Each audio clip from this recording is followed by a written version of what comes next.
اللہ اکبر، حضرت بلال کی رقم پے کرتے ہیں، حضرت بلال کو آزاد کرتے ہیں، نبی پاک علیہ الصلوۃ والسلام کی خدمت میں لے کر آتے ہیں اور آقا کو بتاتے ہیں آقا بلال حاضر ہے، بلال کو آزاد کروا کے لایا ہوں۔ نبی پاک اتنے خوش ہوئے کہ سرکار دو عالم علیہ الصلوۃ والسلام فرماتے ہیں اے ابو بکر، بلال کو آزاد کرنے میں جتنی رقم خرچ کی ہے اس میں سے کچھ پیسے میرے بھی شامل کر لو۔ اللہ اکبر، حضرت ابو بکر صدیق کی آنکھوں میں آنسو آ گئے، کہتے حضور میرا جو کچھ ہے سب آپ کا ہے، اگر میں نے کچھ خرچ بھی کیا ہے حضور وہ بھی آپ کا ہے۔ اللہ اکبر، یہ شان ہے حضرت بلال حبشی رضی اللہ عنہ کی، مگر انہوں نے اس کے بعد غلامی کا حق ادا کیا، پھر نبی پاک کے ساتھ صبح و شام خادم بن کر رہے۔ حضرت بلال حبشی کی اذانیں سبحان اللہ بڑی مشہور ہیں، مگر آج چونکہ ایک فیملی اجتماع ہے اور اسلامی بہنیں بھی پردے میں مجھے سن رہی ہیں، میں حضرت بلال حبشی کی زندگی کے بہت سارے مزید واقعات، اور وہ واقعہ جب آپ نے نبی پاک کے پردہ فرمانے کے بعد مدینے میں واپس آ کر اذان دی، وہ ہماری آنکھوں کو اشکبار کر دیتا ہے، مگر آج میں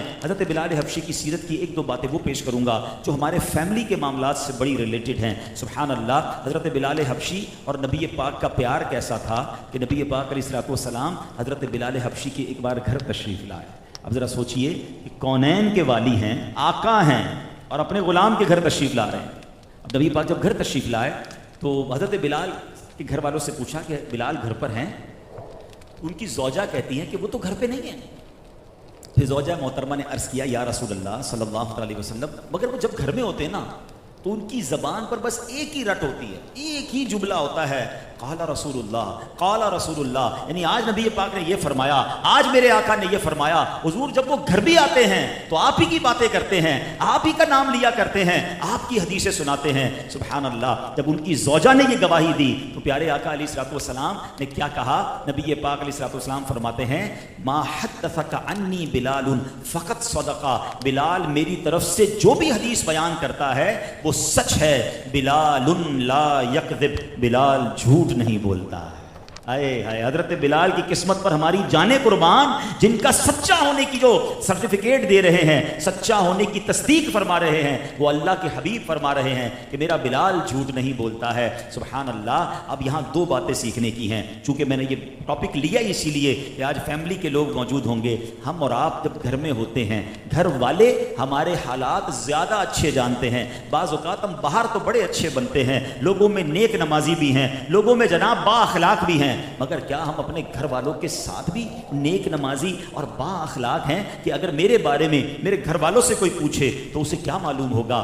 ہم سب اپنے بارے میں سوچیں۔ سبحان اللہ، حضرت بلال گھر میں نہیں ہیں، آپ کی زوجہ نے آپ کی کوئی مائنس بات نہ بتائی، حضور گھر میں بھی ہوتے ہیں تو آپ ہی کے خیالات میں گم رہتے ہیں، حضور گھر میں بھی ہوتے ہیں تو آپ کی باتیں کرتے ہیں، اور سبحان اللہ، اللہ کے حبیب کا اعتماد دیکھو کہ نبی پاک فرماتے ہیں کہ بلال جھوٹ نہیں بولتے۔ حضرت بلال کی سچائی کا اور حقیقت پسندی کا ایک اور واقعہ سنیے۔ حضرت بلال کے ایک بھائی تھے، آپ بھی افریقن تھے، آپ سے میں افریقن کہہ رہا ہوں تو اس سے آپ کو یہ سمجھ آ رہا ہوگا کہ رنگ روپ اور جو اسٹائل جو ہوتا ہے ان لوگوں کا تو ہیں دنیاوی طور پہ ان کا رنگ جو ہے وہ افریقہ والوں جیسا تھا۔ تو ان کے بھائی خالد نام تھا، کتابوں میں ان کا نام خالد لکھا ہے۔ اب ان کا نکاح کا وقت تھا، آج بھی ہم ایک نکاح کی محفل میں ہیں، تو اب کیا ہوا، انہوں نے حضرت بلال کو ساتھ لیا کہ حضور چلیں ذرا میرے رشتے کی بات ہے۔ اچھا وہ سمجھے کہ موزن رسول ساتھ چل رہے ہیں اور اتنی بڑی شخصیت ہیں تو ذرا میری بھی خاندان میں بات چیت بھی اچھی ہو جائے گی، وہ حضرت بلال کو لے کر گئے کہ رشتے کی بات کرنی ہے۔ تو اب لڑکی والے سامنے بیٹھے، حضرت بلال اور ان کے بھائی ساتھ بیٹھے، اور حضرت بلال نے اپنے بھائی کا رشتے کے لیے گئے تھے۔ تو حضرت بلال کہتے ہیں کہ آپ ہمیں جانتے ہیں؟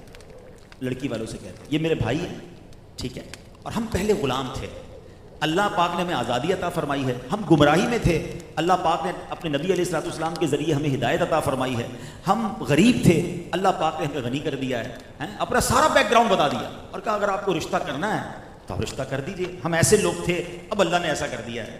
اللہ اکبر، پسند نہیں ہے تو بھی کوئی بات نہیں، ہم چلے جائیں گے، اگر آپ کو رشتہ نہیں کرنا تو ہم چلے جائیں گے۔ حضرت بلال کے بھائی دیکھ رہے ہیں کہ میرا بھائی تعارف کیسے کروا رہے ہیں، بتا رہے ہیں ہم پہلے غلام تھے اب آزاد، ٹھیک ہے غلام تھے، بتانا ضروری تو نہیں تھا، حضرت بلال نے سب بتا دیا۔ اب لڑکی والے بھی کتنے سعادت بنتے، کہتے ہیں ہمیں آپ کی پیشکش منظور ہے، انہوں نے فوراً رشتہ قبول کر لیا۔ اب جب واپس گئے تو حضرت بلال کے بھائی کہتے بھائی جان میں آپ کو لے کر گیا، آپ نے تو ساری باتیں بتا دی ان کو، کچھ تو چھپا لیتے، ہم غلام تھے یہ بھی بتا دیا، ہم غریب تھے یہ بھی بتا دیا، ہم مسلمان نہیں تھے یہ بھی آپ نے بتا دیا، ساری باتیں بتا دی۔ آئے ہائے، حضرت بلال کہتے ہیں میں نے سچ بولا ہے اور اسی سچ کی بدولت تمہارا رشتہ طے ہو گیا ہے۔ اب یہ بات اتنی زبردست ہے جو آج کے معاشرے میں بہت زیادہ ڈیزاسٹر بن رہی ہے کہ نارملی رشتے کے وقت بہت چیزیں بڑھا چڑھا کر بتائی جاتی ہیں کہ جناب ہم تو یہ ہیں تو ہمارا اتنا بچہ لڑکا اتنا کماتا ہے. اچھا لڑکی والوں کی طرف سے بھی بہت لمبی لمبی لسٹیں بتا دی جاتی ہیں کہ ہماری لڑکی کو یہ سارے کام آتے ہیں. پھر رشتے کے بعد پتہ چلتا ہے کہ نہ یہ وہ تھا نہ یہ وہ تھا یا وہ تھی. پھر بعد میں بعض اوقات جھگڑے ہوتے ہیں, کمزوریاں ہوتی ہیں. تو نہیں میرے پیارے اسلامی بھائیوں, پہلی بنیاد ہی سچ پر رکھنی چاہیے. آج چھپائیں گے کل تو نہیں چھپ سکے گا نا. آج اگر جھوٹ پر کسی عمارت کی بنیاد رکھی جائے گی, یہ کب تک عمارت چلے گی, یہ کب تک معاملہ چلے گا. تو کبھی بھی زندگی میں صرف رشتے کی بات نہیں ہو رہی ہے, رشتے میں بھی, کاروبار میں بھی, اور زندگی کے ہر معاملے میں آپ نے سچ بولنا ہے. بڑی خوبصورت بات بزرگوں سے سنی ہے, سچ کو آنچ نہیں ہے. سچ بات بعض اوقات سامنے والوں کو بری لگتی ہے, لیکن ابھی بری لگ جائے تو اچھا ہے. ایسا نہ ہو کہ آگے جا کے رشتے ٹوٹ جائیں, آگے جا کے کاروبار تباہ ہو جائے, آگے جا کے پارٹنرشپیں ختم ہوتی ہم نے دیکھی ہیں. نہیں میرے پیارے اسلامی بھائیوں, اب مسلمان ہیں اور مسلمان جھوٹ نہیں بولتا ہے, اور یہ جھوٹ اللہ کو اتنا ناپسند ہے. اللہ اکبر. حدیث پاک میں آتا ہے, سنیے, نبی پاک علیہ الصلوۃ والسلام ارشاد فرماتے ہیں کہ جھوٹ کیا چیز ہے, کہ جب انسان, روایتوں کا مضمون ہے, جب انسان جھوٹ بولتا ہے نا تو اس کے منہ سے ایسی بدبو نکلتی ہے کہ فرشتہ اس بدبو سے 1 میل دور ہو جاتا ہے. اب آپ سوچئے رحمت کے فرشتے کتنے دور ہو گئے جو روز جھوٹ بولتے ہوں گے. پھر ہم کہتے ہیں گھر میں برکت نہیں, کاروبار میں برکت نہیں.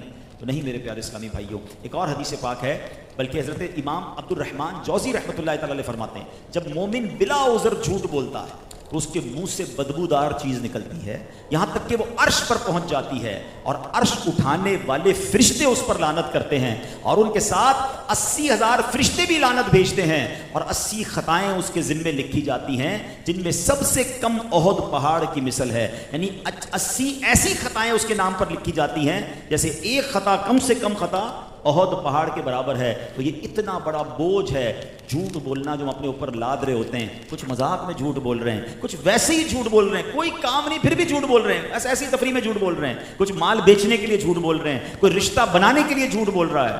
نہ کریں ایسا, اپنا امیج بڑا ہو جائے, لوگوں کو پتہ چلے میں کتنا بڑا آدمی ہوں. کیوں جھوٹ بولنا ہے بھائی, جدھر رہتے ہیں ادھر بتا دیں, کیا ضرورت ہے اپنی سوسائٹی مہنگی والی بتانے کی. اچھا پھر جھوٹ بول کر سنبھالنا بھی مشکل ہے. ہمیشہ ایک بات یاد رکھیے گا, جھوٹا جو ہوگا نا وہ آلویز مضطرب رہے گا, پریشان رہے گا, کیونکہ اس کو جھوٹ سنبھالنا ہے. وہ کہتے ہیں ایک جھوٹ کے لیے پھر کئی جھوٹ بولنے پڑتے ہیں. اب جیسے یہ آفس میں کچھ لوگ کام کرتے ہیں, لیٹ ہو گئے, بھائی کیوں لیٹ ہو گئے, ٹریفک جام.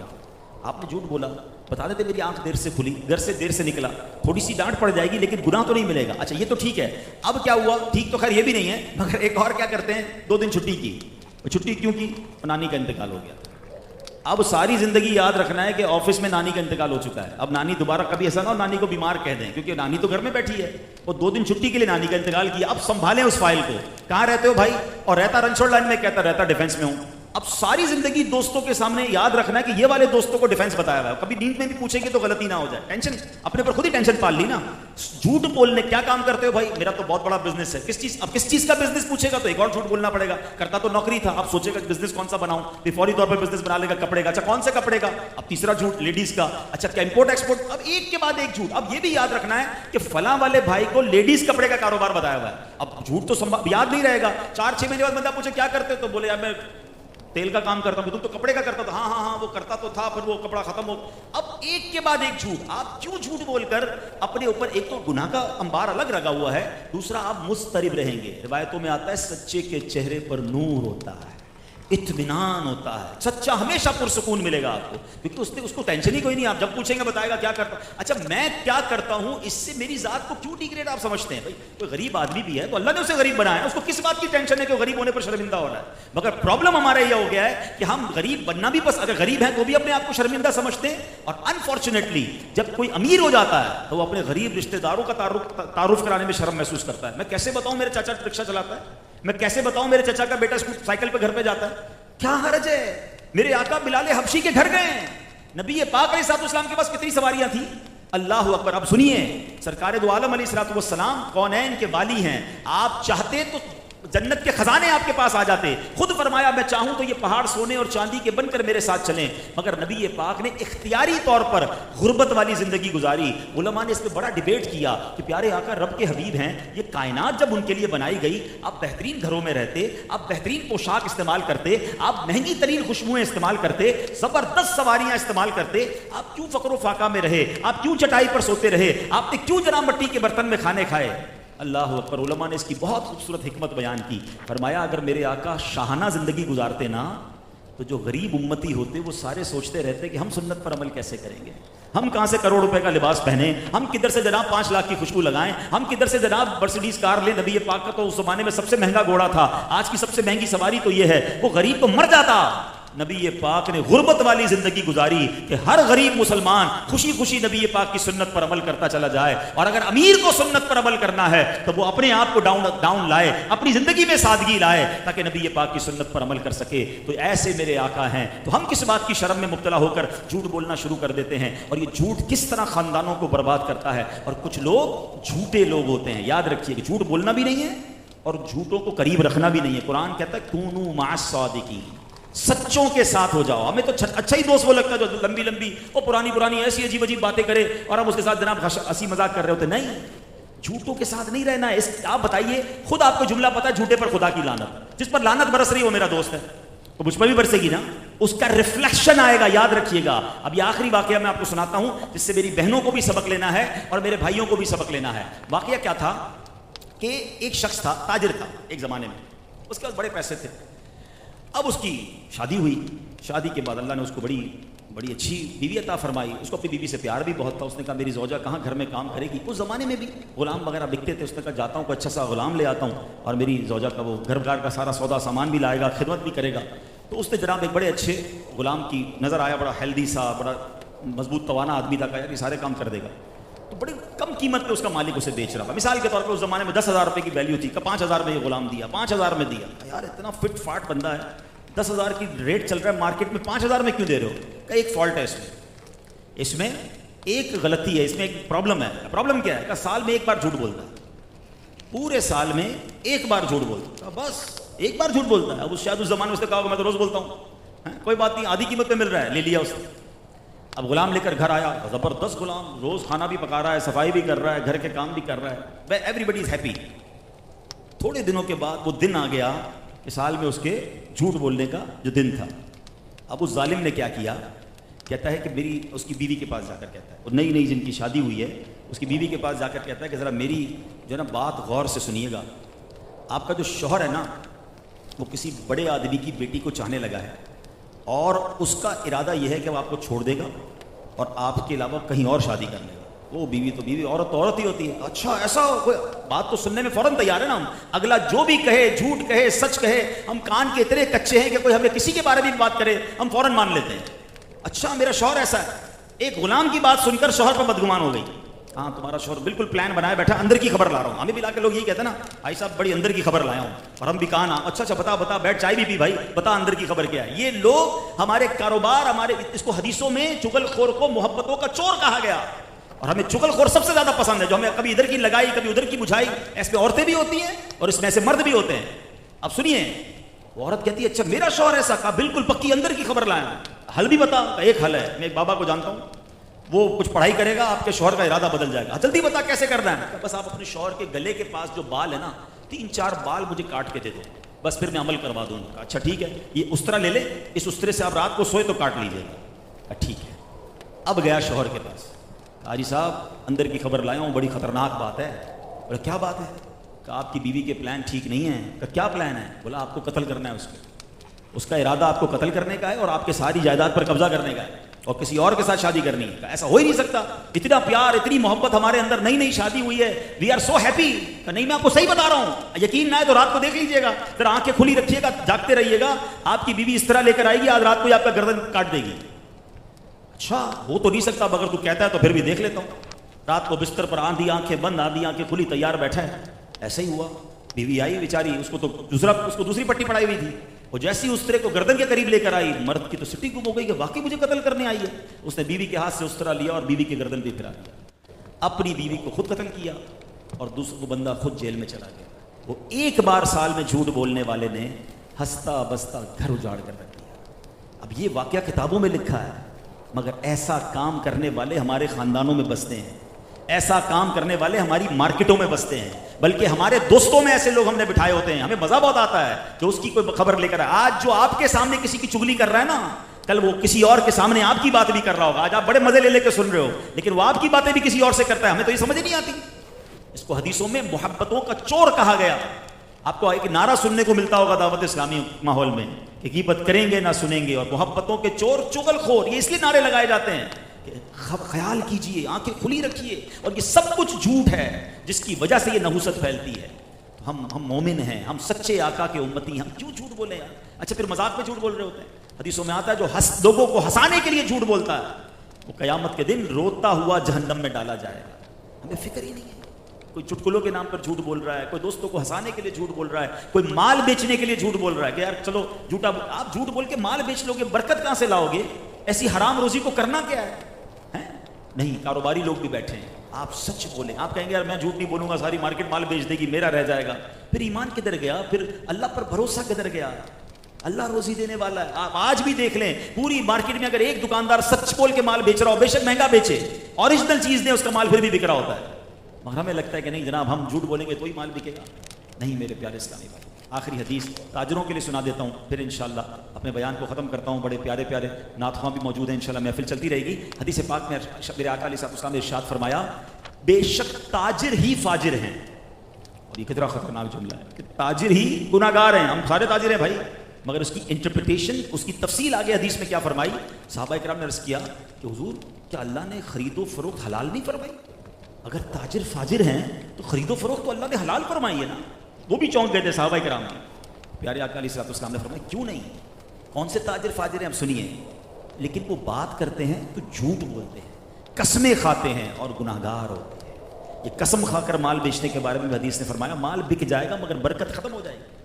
تو سچ بولیں، بالکل سچ، زندگی کا فارمولہ بنا لیں کہ میں نے کبھی جھوٹ نہیں بولنا ہے۔